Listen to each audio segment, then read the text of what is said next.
Welcome back to the latest episode of the BSB Podcast.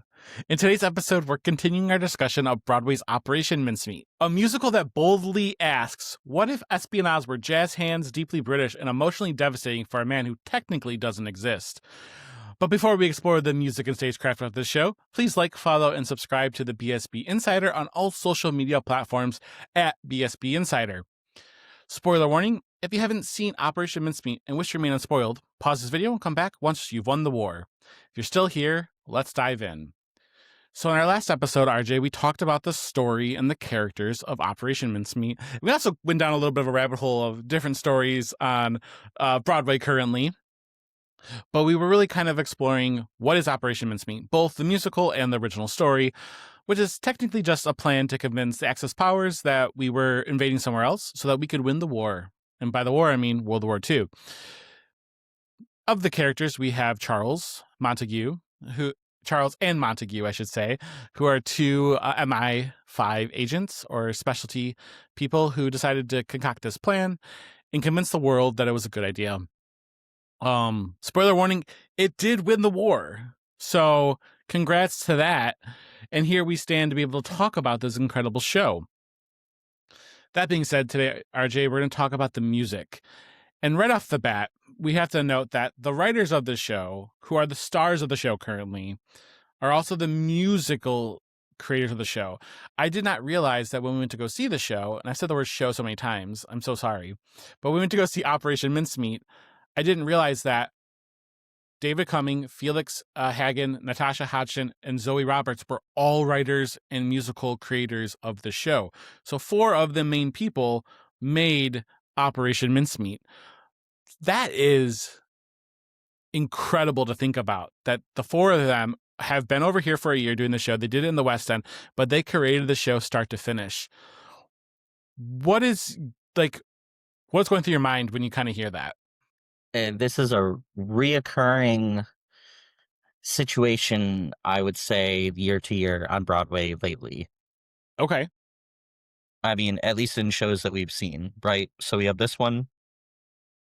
And then, ultimately, while we didn't see them, Oh Mary, something we could look at.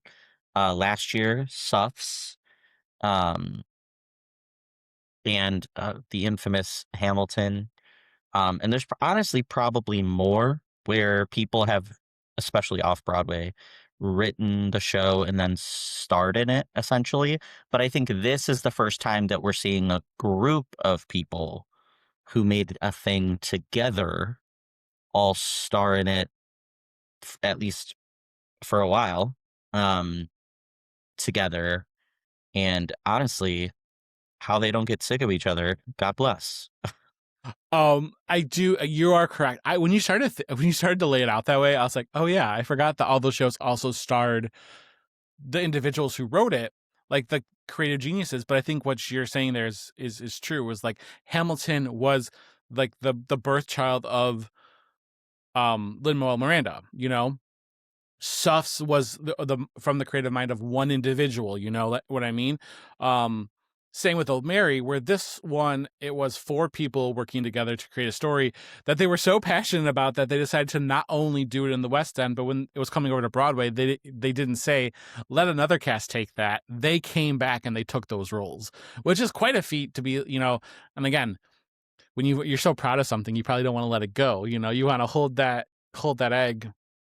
But I was really impressed when I was reading that. I was like, this is like you could tell that the passion is in the story and in the songs of this, and you could tell when they're acting it out on stage that they absolutely love this show. Well, and I'm having like a callback moment to a friend of mine recently was talking about a character that they created for a D&D campaign and how connected and how emotionally attached they were to said character, especially when the character no longer existed. And how, years, right? Like years of their life went into this and then it was just no more. And so I kind of feel like that's probably very similar to how these individuals might feel. Obviously, the show's still running and they're still in it, but I can imagine that it will be very difficult when there comes a time where either the show is no longer running, point blank, or they are moving on from the show, which is probably more likely. I anticipate that the show will probably end up doing some variation continuously, but it's a lot. You're living with these people, these characters. You become one in a way, and I similarly, if I created something, I absolutely would continue to play that role until I just absolutely couldn't, or the next best thing came along. Speaking of that, just to jump onto that for 2 points here, as a D&D player, it hurts to lose a character that you spent so much time in. Became Reba McEntire so hard when I played my sorcerer, that when she ultimately died, it was painful. And yes, I just admitted on recording that I played a D&D version of Reba McEntire, and that's a whole different story. But I would assume, yeah, like you like when you're playing these characters every single day, or you're playing them weekly and stuff, that does have to it has to hurt to almost get that up. And speaking of giving it up, these original these original actors are leaving the show February 22nd. Like for them, their mission is over. And that almost has to be kind of painful that like, okay, now we took it to Broadway, we did kind of the final thing, and now it's almost gone. Yeah. Well, and like I can't imagine. I think the initial gut punch of when that happens and then watching someone else go into those shoes can be also incredibly hard. Not only from a critiquing perspective, but just like it is a piece of you, I think. But I think any actor will kind of tell you that after they've lived with a character for a certain amount of time, um, they also want to see that character continue to grow and go on and be told by other people though. So there's a balance. Can I ask on a personal level, like when you play a character like you recently were in Prince of Egypt, even though it was like like you lived months with this character, even though you did 8 performances, is it hard to kind of hang up the character at the end? Depends on the show. I'll Okay, say that. that's fair. Um, yeah, if it's a character that I really loved playing, for sure. Um, I think a lot of people will say like their dream roles uh would be sad to say goodbye to, or the amount of time and effort that you put into a role. You're like, wow, like I don't get to do this again. And that is, yeah, there's a sadness, but there's a celebration too because you've gotten through, you've done it all. Obviously, 8 performances isn't a lot compared to people who are doing 800. So I can't even fathom, doing years of the same thing every day, if not twice a day, and then saying goodbye. That's hard. For sure, for sure. I mean, we watch year after year the Wicked, Elphaba and Glinda roll out of Broadway, and it's always an emotional time for them. Like they're on social media and they're like actually sobbing. And I think that sometimes, if you even think about it with like movie characters as well, when people were kind of making fun of Ariana Grande and Cynthia, like they had lived those characters for 5 years. Like it's really hard to just kind of shed that skin and be okay. The emotional catharsis or the emotional release that comes from switching that over and handing the reins over to somebody else is bound to be difficult. Well, yeah, and it's not even just the character, but you think about the people that are surrounding you because they're often, on the same contract as you or whatever. Um, and that familial sense, obviously, we all know theater people can be very dramatic and a lot of times not get along. But you hope, and then obviously in situations like this where something is the same cast for so long, clearly they care about each other. Otherwise, I do not think it would have ever gotten this far, and it would not have run this long. I can be totally wrong. If anyone in the cast wants to tell me I'm wrong, go right ahead. Um, I don't but think they are.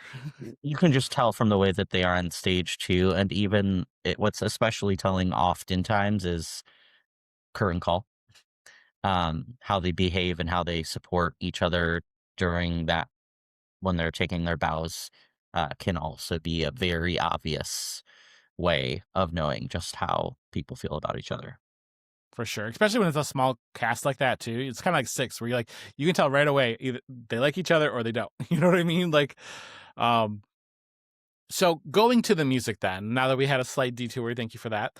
Um, I don't know how to classify this music, so I always turn to my musical expert, you. Um, yes, this has a very big Broadway feel, and I guess I feel weird to even say Broadway feel because I know that this is a West End production, but like it had a very big musical feel, like that grand feel, but it was a little more liberty taking of the just a Broadway feel, more like a 6. Where would you place Operation Mincemeat's music? I mean, it's very how do I say this without upsetting people? It feels very generation of today. Y'all can take that as you will. Um, Generation of today. I mean, like you mentioned, Six, Hamilton, like the publicity says, it is a modern musical. Like you aren't going to catch this in the same world as Gypsy, right? Two very different things. Um, it's Yeah, quick, oh for sure. it's cunning, it's still hitting the notes of let's have a random quick step number here and then a ballad here and then um The it House just of Holbein moment in yeah, Act Two. correct. Ticking the boxes, um, giving the people what they want and what they didn't know that they wanted. I think it's very evenly spaced, but definitely modern. I mean, we're talking like Dear Evan Hansen, um, pop genre musical. Very eclectic too, because like it has a song for every person and has a song of almost every genre. Yeah, it's a wide variety for sure, but the pulse I would say remains consistent, where it's staying in step with itself. I do think that when we talk about the music as well, I think that we also have to talk about something else. This is one of those shows, and I was pleasantly surprised by this, that it wasn't just all singing. There was also a lot of dialogue in between the songs. So you still had, like, you don't see a lot of that anymore. You know what I mean? We tend to have more like Hamilton's, where it's like a lot of music through the entire show. The show is music. And this one, like, we had Born to Lead, and then there was like a few scenes with some words, and then it was God, That's Brilliant. You know what I mean? What is that structure like? Does that kind of call back to old school Broadway as well? I would say because it's a comedy and because it's historical, you have to set the stage somehow, and sometimes, I mean, the songs being mostly comedy heavy, the the heavy lifting kind of has to occur with the dialogue because otherwise you are not moving the plot at all. So it makes sense to me that there is a good amount of conversation happening, but I would say it was a pretty good balance. I would say it was about 50-50, which is actually shocking considering the amount of songs that are still in the show. Correct. Okay, so Act One. We're going to talk about the music of Act One, and I'm going to give you a minute to talk about what song stood out to you, to think about it. I mean, but I'm going to jump in here real quick. Okay. So while I love the first song, started off strong. It kind of gives. It was funny. It gives. There was a show about underwater characters on Disney, like Disney Junior, that it reminded me of. My nephew used to watch all the time, and now I can't think of it. So the point is moot. But Dear Bill, I loved Dear Bill. That was clearly one of my favorite parts of this entire show. That brought me to tears. I think that's the song I'm going to remember the most from the show. Uh, so I definitely have to call that one out, and so I wanted to say that before I threw it to you. I mean, I can completely understand, and that is the power ballad of I wouldn't even call it a power ballad, just the ballad of the show. I don't even Um, love a ballad though, you know that, but apparently. Meaningful ballad. I mean, I'm incredibly basic, and the earworm really got me, which is the opening number, right? Born to Lead. 100%. We get a reprise of it, and it kind of closes that full circle. We love a full circle moment, right? When they're calling back to the opening number, in the finale. So, and yeah, the earworm, it just got me. It's got me. I was humming it before, humming it after, You still whistled humming it it. all week. You were whistling it as we were walking into our hotel. You were whistling it, as you're sitting there on your phone. Like, that was the song I knew it got into your head because you just kept whistling it. And it's simple, right? Like the chorus, it's very easily memorable when you talk about from a musical aspect how it's written, which is the literal point, and I know that. Um, but yes, because many of the other songs are trying to carry so much of the plot that it's a little bit harder to memorize or to know. Um, like honestly, looking at the song list, I'm not sure that I could even quote any of the other songs. Not to say that they weren't good, but again, there was so much happening and so much comedy happening. You almost you need that. Like I can't imagine just singing one of these songs for a recital. Sure. Um, maybe the ballad. I mean, that is the most opportune song, unless you're doing a group number. But yeah, I'm so glad you said that because I was just about to say it, and I'm glad that you got to say it first. There was a lot of the music that, not that it was, I can't remember it, but there's a lot of it that just didn't catch my attention as much because it was so heavy. It's like one of those ones, like after you know the story and you listen to it enough times, you might be able to recall most of it. But I was looking at the list and I was like, oh yeah, all the ladies was the part where they were dancing in the skirts, but like I couldn't tell you what that song was about. Or like Dead in the Water, I could kind of remember that, but not really. Like there was just a lot of pieces here that I was like, it was so narrative heavy in the music that I feel like Dear Bill's almost the first time after Born to Lead that you really get a moment to breathe with the song, and you get to like, it's not exactly like narrative important, but it's still an important song. Like, and I'm probably just rambling here, but like there wasn't a lot that just the narrative was happening so much in the music that you couldn't just stop and enjoy the music. correct. Which even in the titles of the songs, it's actionable, right? Like I call abort, Bevan's update. Like these are all points of the show, and they're naming the actual thing that's occurring rather than it just being like you said, Dear Bill. That sounds like a song where you're getting the whole image of the plot or subplot in that song. Um, although I will say Making a Man is also one that I can remember relatively well. Correct. Um, and Sail on Boys, maybe it's just because they use that often for PR purposes, and so I've heard it enough times, but um, that's also it's the group ballad, so I guess that's my ballad of the show. And I think that when you're looking at that too, the last number, the glitzy finale, which at that point becomes just so campy that, and because like the whole story's wrapped up and they're trying to they're like making Death Becomes Her is no longer the campiest show on Broadway. Um, that song too stuck out, but again, it was so silly and so ridiculous. It had nothing to do with the actual plot of the show because the plot had wrapped up. That one did stick out in my head too. Like that was when I was like, okay, like, but also that song was, correct me if I'm wrong, nothing but callbacks to the rest of the music in the show. Yeah, pretty much it was like getting a mega mix, but we weren't calling it a mega mix. We were calling it a glitzy finale where we're seeing every, maybe not every song, but the bigger songs through the lens of making a movie, right? Um, which you will understand if you see the show. Speaking of things you understand when you see the show, I do want to talk about the dancing, and I put dancing here, but really, would you say that the show had a lot of movement and not dancing?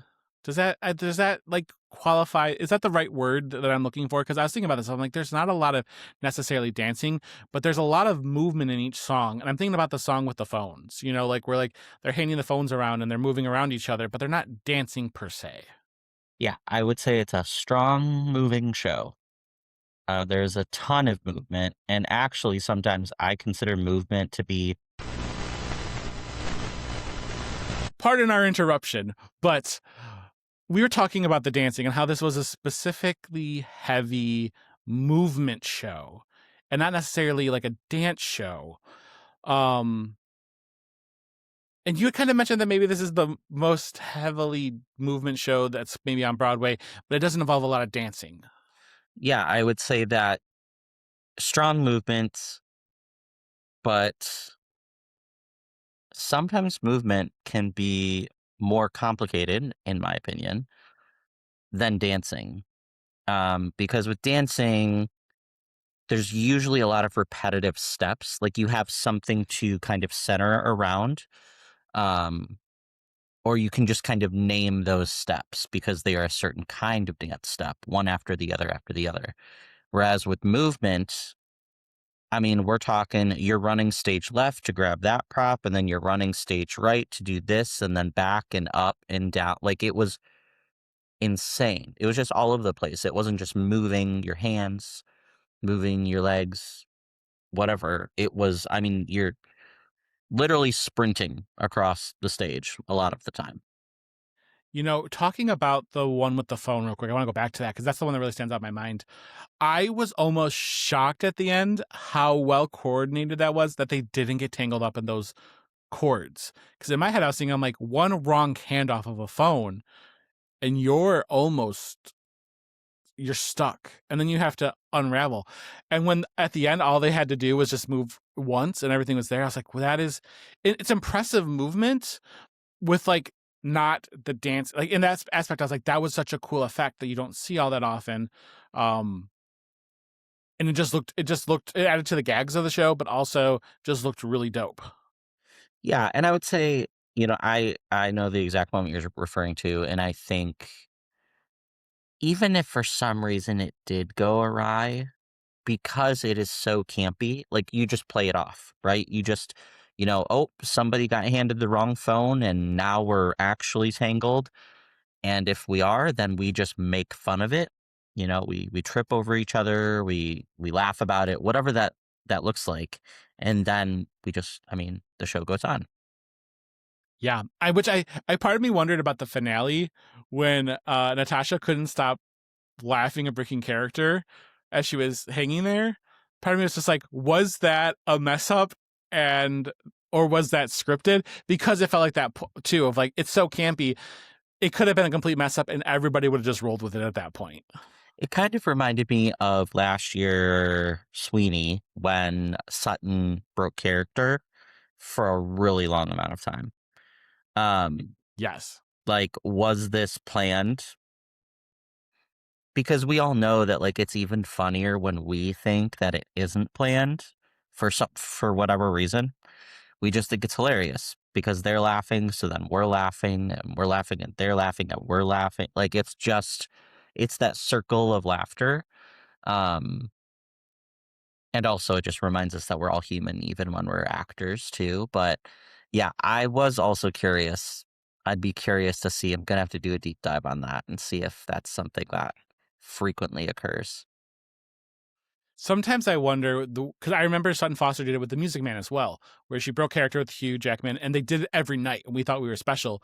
But like when we went to go see Liberation, which, uh, spoiler alert, everybody, we saw it when it was being recorded, so I think that this plays into it as well.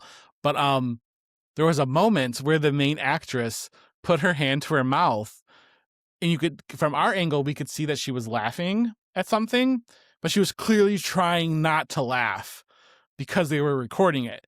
And part of me was just like, okay, so like that instance, I was like, that wasn't supposed to happen. But in this instance, everybody was smiling, laughing about it. And I was like, okay, so you're not trying to hide it. But again, it fit with the energy. So like either way, it could have totally been one way or the other. And it worked perfectly fine because it's such a campy, fun show where breaking character is just, it's kind of like SNL. People are almost waiting for that to happen. Right. And they're all playing so many characters that it's almost like the joke is on the characters because of the amount of them that they're playing. Correct. Okay, so moving on to costumes, there was a very specific vibe for this, and this kind of goes with the conversation that we had in the last episode. Which, again, if you haven't seen the last episode, go ahead and give it a listen. What are you waiting for?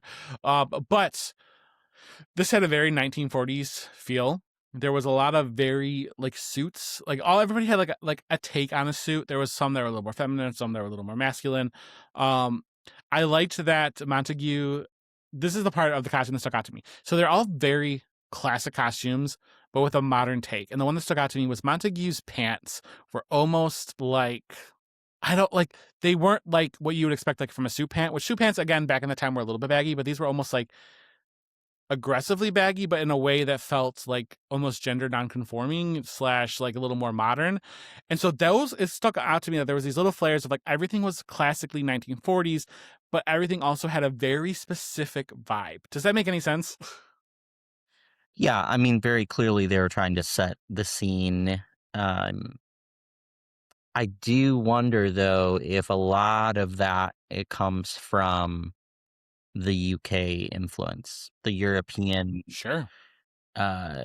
interpretation.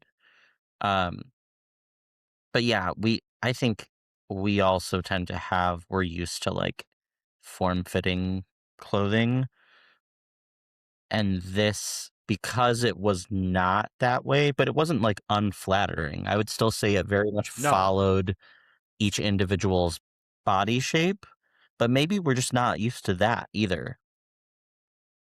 Sure. That could be what it is. And we had the diversity of bodies, I would say as well, is not something when we talked about gender previously. It was very unique to see people all sizes, all heights, all shapes. We don't get that. You don't get that on Broadway too frequently, especially in a fast-paced uh, Broadway musical. So it was good to see, but it also brings attention to those costume pieces. Sure, absolutely. And I think that, obviously what about the costumes is that, again, they're spies, so they're supposed to be kind of non-conspicuous. And really what it did is it allowed a lot of I feel like maybe the set and the lighting to really shine in the show. Um, I'm actually going to say I did not think that the set itself it was cool, but it was like very basic, you know what I mean? Because I feel like a lot of the work was done through projections on the back screen, through lighting, through again, some of the farcicalness of the opening of the doors and stuff like that. That part of the set was kind of cool. But like the set itself, we're just kind of in a bunker. And I think the lighting was really the piece of this that really stood out to me. But I can't put my finger on why that felt so interesting. And again, I feel like I don't know what I'm saying, but I know that there's a point there. I mean, we've seen projections before, right? This did feel a little bit different because rather than feeling like we were watching a projection, it almost felt like the projection was, even though you know that it's being projected, it felt like it was coming out of the wall. At least for Yes. And so even though it wasn't a screen, so that felt unique in its own way. But the lighting design, kudos to that The team spotlights, and there was like some spotlights. all of that, because it's a lot, but that's what makes it, like the details make it. About the projections, something right at the beginning when they're kind of doing some of them that I thought was really cool is that they use the effect of an old like an old projector at school that we used to have, or like what would have been there at that time, with like, remember the big old glass bulbs and the moving of the sheets on and off of them. When they started doing that with the initial plans, I was like, that is such a cool effect, because it did take you back to the 1940s. And it was something that most of us adults can remember, because now they have, smart boards and stuff like that. So it was really cool to kind of have that little bit of a callback and to kind of make it, again, one more step of kind of immersion into the story. But obviously, before we give our final verdicts, do need to talk about the pacing. RJ, this is an incredibly fast-paced show. In fact, I would make the argument this is one of the fastest shows on Broadway without actually being fast because we were still there for 2+ hours. Um, what was that pacing like for you? I mean, like you said, over 2 hour show, pretty standard. Difference being it felt like it was maybe an hour and a half, at least to me. Very quick.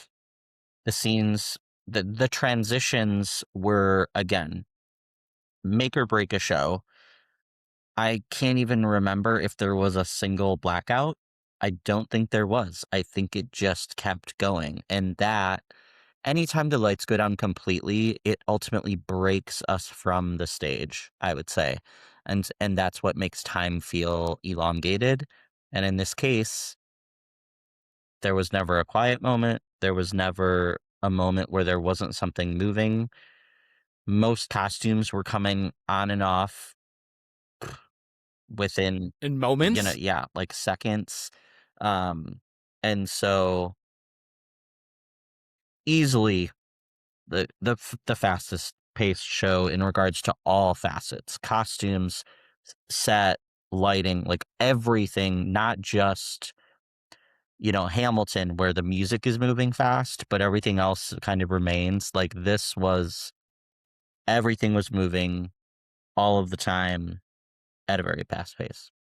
Like I was out of breath just watching them go from I scene to scene to Yeah, scene. I don't know how you could possibly do that show twice in a row. I would be physically and emotionally exhausted and vocally because, again, there's only 5 of them and they're all singing all the time. Yeah, there's most of the scenes have all of them in it in some capacity. They're all singing. Again, the music is fast paced. I will say that of all the shows we saw, this is the one that moved the quickest for me. And the fact that, like, again, getting to be 30 years old and your knees hurt from, seats and stuff like that, this show didn't bother me at pretty much at all. Like it was like I looked at my watch once in the first act and it was almost over. And I was like, what, when did this happen? And when you speak about the blackout, the only blackout we had for act one was when act one was done and it went black. That was it. That was all we had. And that is super impressive. Now this show, as we give our verdicts, was a show that I had pushed for to see. But I remember in the middle of the week you saying that like it was also perhaps your favorite one that we had seen. Does that still hold true? I would say yes. Yes, with a caveat. I could really okay. Just a strong Uh-huh. yes. Why? Why was this your favorite? What was it about this show? Everything we just talked about. Okay, And that fast pace. Again, I was never bored. I never thought about looking at my watch.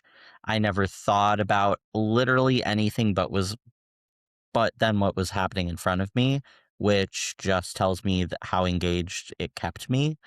Um, I was always wondering what was going on, but also I had to be paying attention to stay immersed in the story. So yeah, it's got me on all fronts.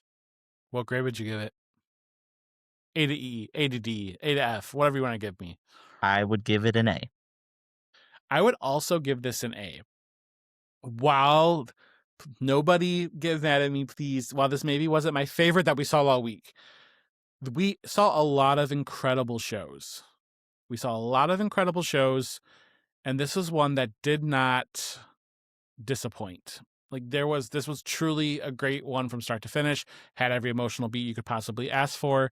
It was just a win all around, and so I'm so glad we got to see this before it left. I understand why it keeps extending. I understand why the show keeps giving life. Our show was full, pretty much. Like I don't remember any empty seats, and everybody was so engaged with it that this is just like check marks across the board for the show. Yeah, I mean, I know the people next to us, they had already seen it multiple times.